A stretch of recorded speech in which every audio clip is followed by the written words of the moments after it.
Hi, I'm Amos. Hey, I'm Tanya.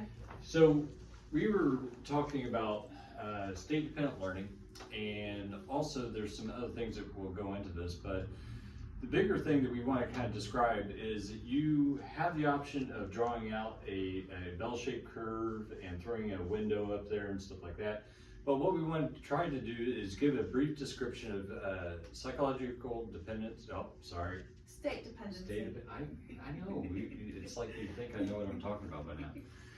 When it comes down to the axes, which we want time down here and amount on the left, the numbers don't actually matter because it's dependent upon the person, it's dependent upon the substance and those kinds of things.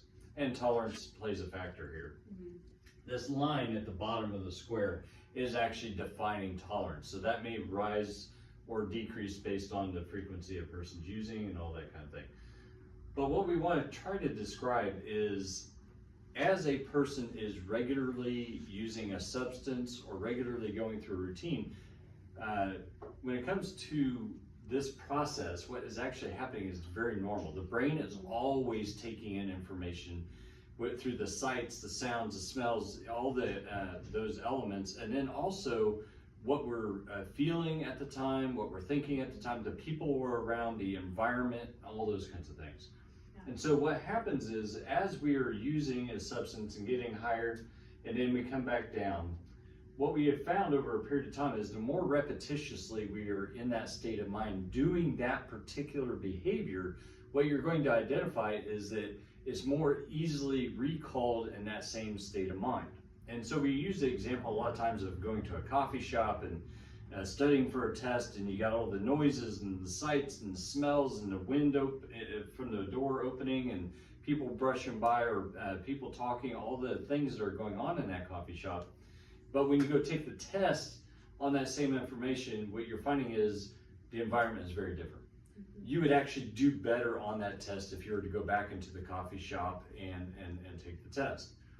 And so what we a lot of times we'll go through is giving specific examples. What are you learning? What are you doing when you're actively using or drinking, whatever the case may be?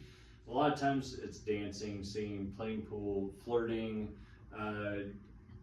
reducing anxiety, learning to have fun, whatever that may be.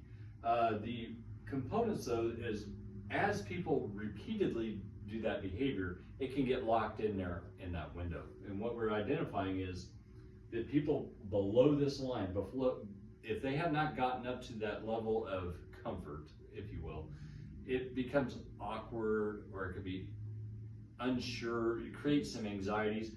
It's kind of like the person who's at the party who has no cup in their hand, but everybody else does. And so what you may find is that that person may start to get very uncomfortable and not really sure what to do with their hands or how to talk or how to act. Yeah, I think a big component with state dependency is having a good discussion that normalizes the uncomfortable phase, which falls underneath. So you start off asking, what typically are you good at? What do you pair with your substance? And then from that, normalize that it's normal to feel uncomfortable. It's normal to have that, the fear of missing out with something, because we do go through psychological dependency. When you get into this, you can show videos on YouTube as well that will actually target this process.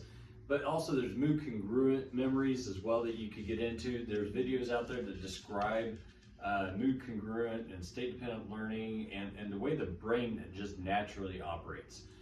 This could be an easy transition to neuroplasticity as well.